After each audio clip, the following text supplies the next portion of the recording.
જાફરાબાદ દરિયાકાંઠે પહોંચી 700 સુરક્ષિત બોટો પહોંચી હતી। ઉછળતા મોજાઓ અને દરિયાદેવની તીવ્રતાની વચ્ચે 700 બોટો સલામત કિનારે પહોંચી હતી।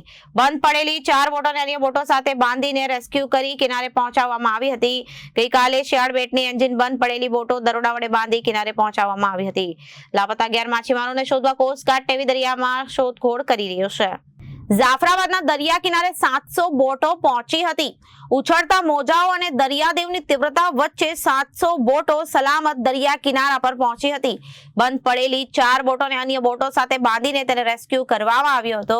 ગઈકાલે શિયાળ બેટની એન્જિન બંધ પડેલી બોટો દરોડા વડે બાંધી કિનારે પહોંચાડવામાં આવી હતી। લાપતા 11 માછીમારોને શોધવા માટે કોસ્ટગાર્ડ અને નેવી દરિયામાં શોધખોળ કરી રહ્યું છે। હેલિકોપ્ટર અને કોસ્ટગાર્ડનું જહાજ ખલાસીઓને શોધવા કવાયત શરૂ કરી છે અને લાપતા ખલાસીઓના પરિવારજનો ચિંતિત છે। સરકાર દ્વારા માછીમારોને શોધવાની પ્રક્રિયા તેજ થઈ છે। કનૈયાલાલ સોલંકી માછીમાર બોટ અત્યારે દરિયામાં આપણે બોટો બંધ હતી ત્યારે કેટલી બોટો લાવવામાં આવી છે? દરિયામાં જે જાફરાબાદ બંદરમાં 700 બોટ છે। 700 પૈકી તમામ બોટો આવી ગયેલી। ફક્ત 4 બોટો આપણા ખલાસી માણસો સહિત અને 1 બોટ ખાલી બોટ એમાંથી માણસોને રેસ્ક્યુ કરેલા છે। એ બોટ દરિયામાં છે। બાકીની 4 બોટ 2 શિયાળ બેટની અને 2 ખારવા સમાજની જેને એન્જિનો બંધ પડેલા હતા। કોસ્ટગાર્ડે એ લોકોની સાથે એક સહકાર આપી અને કોસ્ટગાર્ડે એની સાથે રહી અને સાચવેલી હતી।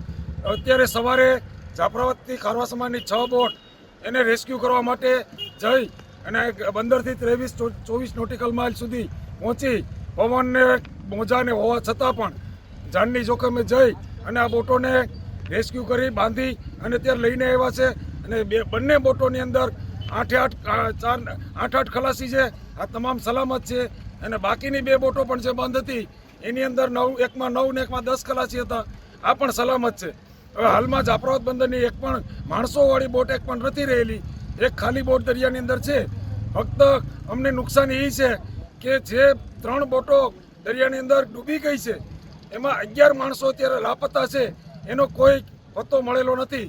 ભગવાન કરે અને આ માણસો પણ અમને જીવંત મળી જાય એવી અમારી કોશિશ છે। હાલમાં પણ કોસ્ટગાર્ડ ત્યાં તપાસ કરી રહી છે। તો કોસ્ટગાર્ડે આ વખતે સહકાર આપ્યો, તંત્રે સહકાર આપ્યો, મરીન પોલીસ સ્ટેશને કોસ્ટગાર્ડે અને કલેક્ટર સાહેબ, એસપી સાહેબ, ડેપ્યુટી કલેક્ટર સાહેબ, અમારા ફિશરીઝ કમિશનર સાહેબ તમામે અમને સતત સંપર્કમાં રહી રાત દિવસ સુધીમાં અને આમાં સહકાર આપ્યો છે। તો આ તકે માછીમાર સમાજ વતી હું એમનો પણ આભાર માનું છું કે આવા સમયે એમને ઉપયોગી થયા ને અમારા ભાઈઓ સારી રીતે સારી પેટે ઘર સુધી પહોંચી ગયા છે। હવે અમારી તકલીફ એક સરકારશ્રીને વિનંતી છે કે આપ જોઈ રહ્યા છો કે જેટી ઉપર 10-10, 12-12 બોટોના થપ્પા લાગેલા છે। તો વહેલી તકે અમારી જેટી મંજૂર થાય એવી સરકારશ્રીને વિનંતી છે। Reporter Babubhai Vader, Janadesh news, Jafrabad.